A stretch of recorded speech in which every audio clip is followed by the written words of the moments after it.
Hello football প্রেমীরা, স্বাগতম the শয়ন শোতে। আজকে নিয়ে এসেছি আর্জেন্টিনার দুর্দান্ত জয়ের গল্প। বিশ্বকাপ 2026 বাছাই পর্বে ভেনেজুয়েলার বিপক্ষে কেমন খেলল মেসিরা, চলুন দেখে নিই। ম্যাচের শুরু থেকেই মাঠে আধিপত্য বিস্তার করে আর্জেন্টিনা। বল দখল, আক্রমণ আর পাসিং সব জায়গাতেই তারা ছিল এগিয়ে। ভেনেজুয়েলা চেষ্টা করলেও আর্জেন্টিনার ডিফেন্স ভাঙতে ব্যর্থ হয় বারবার। প্রথমার্ধের মাঝামাঝি সময়ে আসে সেই কাঙ্ক্ষিত গোল।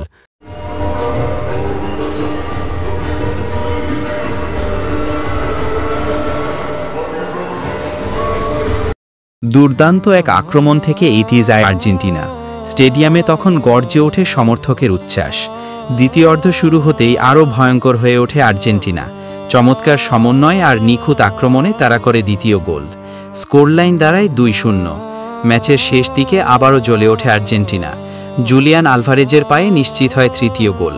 ফলাফল আর্জেন্টিনা 3, ভেনেজুয়েলা 0। এই জয়ে বিশ্বকাপ বাছাই পর্বের টেবিলে নিজেদের অবস্থান আরও শক্ত করল আর্জেন্টিনা। মেসি, আলভারেজ আর দি মারিয়াদের পারফরমেন্সে ভক্তদের জন্য ছিল এক স্মরণীয় রাত। আবারও প্রমাণ হলো ফুটবল মানেই আর্জেন্টিনা, আর আর্জেন্টিনা মানেই আবেগ। এটাই ছিল আজকের হাইলাইটস। ভিডিওটি ভালো লাগলে লাইক, শেয়ার আর সাবস্ক্রাইব করতে ভুলবেন। দেখছিলেন দ্য শয়ন শো।